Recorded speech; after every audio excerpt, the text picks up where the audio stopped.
Assalamualaikum warahmatullahi wabarakatuh. Selamat sore, yang terhormat Ibu Dr. Nur Hasanah Hasbiani MSI selaku dosen komunikasi massa Universitas Cyber Asia. Perkenalkan, nama saya Fadli Rahman, mahasiswa semester 1 S1 Komunikasi dari kelas KM 103. Hari ini saya akan mempresentasikan hasil tugas satu saya berupa pemantauan atau analisis uh, agenda setting dalam komunikasi pemerintah terkait pemulihan listrik Aceh dan krisis kepercayaan publik. Jadi dapat kita mulai dalam pemulihan listrik Aceh dan krisis kepercayaan publik. Di dalam 5 hari sampai 7 hari terakhir kita lihat sangat banyak sekali berita-berita terkait berapa cepat pemulihan listrik Aceh, sampai ada statement-statement yang menyebutkan bahwa pada dasarnya listrik Aceh, listrik Sumatera Barat, listrik Aceh akan menyala. Malam ini juga itu pernyataan dari uh, Menteri ESDM Bahlil Lahadalia terkait kesiapan pemulihan listrik Aceh saat ditanya oleh Presiden Prabowo Subianto pada kunjungan kerja Presiden pada tanggal 7 Desember 2025 itu sendiri. Namun satu permasalahannya adalah kita melihat di sini banyak sekali yang bisa kita bilang adalah kebohongan yang disampaikan, bahwa pada dasarnya media menyampaikan bahwa uh, pesan yang disampaikan oleh Pak Bahlil di situ ada 93% pulih, bersertaan dengan diikuti juga oleh penyampaian dari Dirut PLN yang menyebutkan bahwa pemerintah sudah kurang lebih uh, proses dalam pemulihannya sudah sampai 93%. Itu pun disampaikan juga kepada Presiden Prabowo Subianto kurang lebih saat kunjungan kerja memantau perkembangan kepengurusan bencana banjir bandang longsor yang terjadi di daerah Sumatera Utara dan Aceh. Tapi kenyataannya masih banyak warga yang mengalami pemadaman panjang. Ini kita bisa lihat banyak sekali, entah di sosial media, entah di uh, kutipan berita itu sendiri, entah dari video-video Reels Instagram, TikTok, dan lain-lain yang membahas bahwa pada dasarnya kami warga-warga yang ada di Aceh beserta dengan video yang menjelaskan dengan jelas bukti-buktinya kalau misalnya mereka itu memang ada di sana, dan memang kenyataannya adalah ya masih gelap, masih terjadi pemadaman, dan itu sudah terjadi 3 hari 4 hari setelah Pak Bahlil dan uh, Bapak Dirut PLN itu menyampaikan bahwa listrik akan menyala malam ini, listrik akan menyala nanti. Tapi ujung-ujungnya adalah yang terjadi listrik tidak menyala malam itu, listrik tidak menyala besok. Jadi uh, kita pun sudah sebagai uh, penerima dari berita yang disampaikan oleh para media atau redaksi ini, uh, jadi bertanya-tanya, jadi apakah kejelasan atau akurasi informasi dari pemerintah ini sudah pas atau belum sih sebenarnya? Apakah yang diomong dengan apa yang dibicarakan dari para petinggi-petinggi negara ini ketika disampaikan melalui media, apakah itu benar sesuai dengan fakta dan kenyataan yang ada pada lapangan pada dasarnya? Itu salah satu yang mendasari. Lalu di sini kita membahas sedikit terkait hasil analisis yang sudah saya lakukan terkait bencana banjir longsor yang menyebabkan banyak sekali terputusnya jalan, banyak sekali terputusnya akses dari segi komunikasi, transportasi, sampai pun listrik yang sedang saya bahas hari ini. Dalam situasi ini, saya mengambil, eee, bagaimananya agenda setting pada media itu bekerja, atau konsep agenda setting itu bekerja. Di sini menurut saya, media itu benar-benar menentukan isu yang dianggap penting oleh publik, dan 93% itu akan menjadi titik fokus utama dalam pemberitaan benar. Ya maka daripadanya orang-orang akan, membaca bahwa, oh, persiapan atau pemulihan listrik atau instalasi listrik di Aceh itu kurang lebih sudah cukup jauh dan sudah cukup bagus, tapi pada kenyataannya kan tidak ya. Dan membentuk persepsi juga bahwa pemulihan berjalan baik meski tidak sesuai fakta.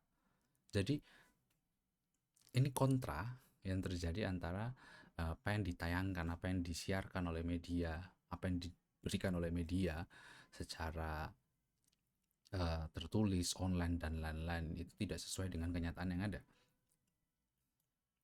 Dan gitu bisa kita bilang, dampak pemberitaannya, satu sisi adalah dari media itu benar-benar menguatkan narasi pemerintah. Tapi satu sisi adalah mengalihkan perhatian dari uh, warganya itu sendiri, dari pengalaman warga itu sendiri yang tadi saya bilang bahwa ketika di situ disebutkan pemerintah sudah melakukan uh, perbaikan kurang lebih sekitar 93%, dan berarti kalau misalnya kita sebut secara angka berarti 7% lagi, itu angka yang sangat sedikit. Berarti sudah banyak sekali progres yang sampai di sana, tapi kenyataannya adalah dari warga Aceh sendiri secara sosial media, secara bukti-bukti yang jelas di situ juga, mungkin dari warga-warga sendiri dan dari beberapa mungkin relawan-relawannya juga yang sudah memberikan testimoni terkait kondisi di sana, adalah kenyataannya adalah masih mati, masih gelap, masih tidak menyala, listrik tidak mengalir, kan itu yang jadi pertanyaan, ya kan. Dan dari sisi adalah distorsi realitas itu yang tadi saya sebut memicu ketidakpercayaan publik. Justru dari sini kita bisa lihat bagaimana kepercayaan publik itu semakin turun terhadap pemerintah setiap harinya, tapi malah makin diperparah dengan adanya berita yang menyebutkan bahwa petinggi negara, di sini kita sebut adalah Bapak Bahlil, dan uh, kita sebut uh, Bapak Dirut PLN juga, Bapak Darmawan Prasojo, yang membicarakan pemulihan listrik Aceh itu sudah di angka 90% plus, atau 93% atau 97% yang siap nyala malam ini. Karena yang saya amati di situ ada momen di mana beritanya itu saya lihat redaksinya adalah Prabowo Subianto sebagai Presiden Indonesia bertanya pada Bahlil Lahadalia, apakah malam ini sudah berapa persen persiapan? Sekitar 93% Pak, malam ini bisa langsung nyala ya? Ya siap. Tapi ternyata pada kenyataannya malam itu tidak nyala, sampai 3 hari setelah itu pun tidak nyala. Dan itu benar-benar sangat berdampak pada kepercayaan publik. Jadi makin tidak yakin apakah pemerintah benar-benar bekerja, apakah pemerintah benar-benar menanggulangi uh, bencana ini dengan baik gitu, apakah pemerintah benar-benar mengurus kita. Itu akan menjadi sebuah banyak pertanyaan di situ. Maka bisa dibilang adalah teori agenda setting itu benar-benar bekerja. Sebagaimananya teori agenda setting itu menjelaskan bagaimana media memiliki peran kuat dalam menentukan isu yang dianggap penting oleh publik. Itu berdasarkan Brosius dan Haas di 2011. Tapi juga tidak sekedar mengatur atau melaporkan berita, namun juga mengatur bagaimana agenda berpikir masyarakat mengenai apa yang harus mereka pikirkan dan apa yang harus mereka perhatikan. Namun diperhatikan sekalipun, tapi dikarenakan adanya perbedaan yang cukup drastis atau perbedaan yang cukup signifikan antara kenyataan atau realitanya dan apa yang ada di situ, menurut saya di sini cukup juga dipertanyakan kenapa. Karena berita yang harusnya faktual tapi di sini menjadi tidak faktual di satu sisi, dikarenakan kenyataannya tidak seperti itu. Pada satu sisi kita bisa bilang di sini adalah kesimpulan dari teori agenda setting yang terjadi, dari konsep agenda setting yang terjadi pada pemberitaan pemulihan listrik Aceh. Di sini yang berdampak pada krisis kepercayaan publik adalah bagaimana media dapat mempengaruhi prioritas isu publik bahkan dalam situasi krisis yang ini lumayan, ini kita nggak bisa bilang lumayan, tapi kita bilang sangat amat berpengaruh karena bencananya begitu besar dan mengenai kurang lebih 3 provinsi dan beratusan desa. Sampai korban kemarin saya lihat terakhir catatannya ada di angka 900-an orang, dan itu kita tidak bisa melihat itu dari sekedar data saja, tapi kita bisa melihat itu sebagai insan. Ada 900 insan, 900 manusia yang kehilangan nyawa di situ, dan masih ada banyak, mungkin sampai ribuan orang yang hilang juga di situ. Dan pemberitaan resmi mengenai angka pemulihan yang tinggi dan dijadikan headline tanpa menyimbangkan dengan fakta atau realita yang ada di lapangan, itu nanti akan menimbulkan persepsi publik yang benar-benar jauh dari kenyataan, benar-benar jauh dari kenyataan, dan benar-benar tidak sesuai dengan fakta yang ada di lapangan. Dan oleh karena itu, berita dari kasus pemulihan listrik Aceh ini bisa saya simpulkan uh, menunjukkan bahwa agenda pemberitaan memang benar-benar penting dalam membentuk persepsi publik. Itu satu. Nomor dua adalah apabila media terlalu menggantungkan diri pada pernyataan resmi dan tidak disertakan oleh data lain yang lebih konkret, lebih faktual, apalagi data dari informan yang berada di lapangan, maka hal tersebut dapat merusak kepercayaan publik. Dan nomor tiga adalah ketidakakuratan informasi yang terangkat sebagai headline, karena kebanyakan mereka langsung masang paling atas, paling atas, paling atas, paling atas, dan mereka pasang di headline.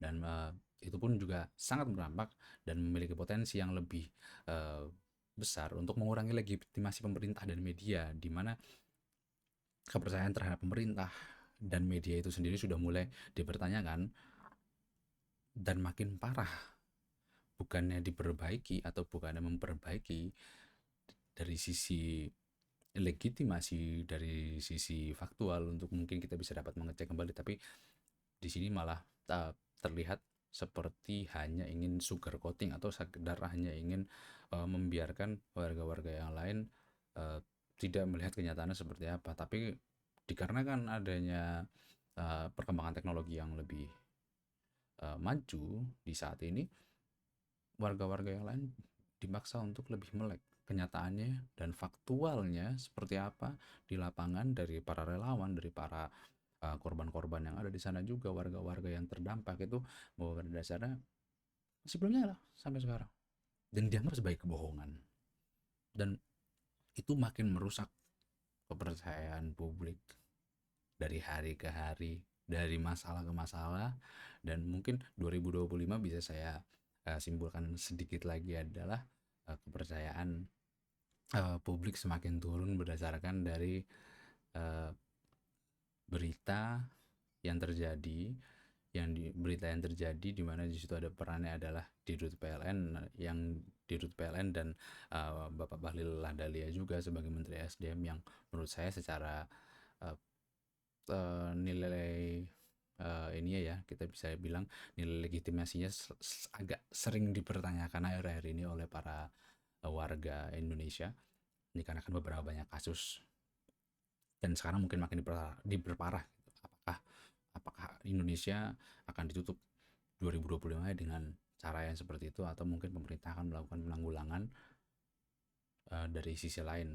Mungkin itu saja pemjabaran saya untuk konsep atau teori dari agenda setting terkait berita pemulihan listrik di Aceh akibat bencana longsor dan banjir terhadap krisis publik, krisis kepercayaan publik itu sendiri, Ibu. Baik, sekian dari saya. Terima kasih banyak. Assalamualaikum warahmatullahi wabarakatuh.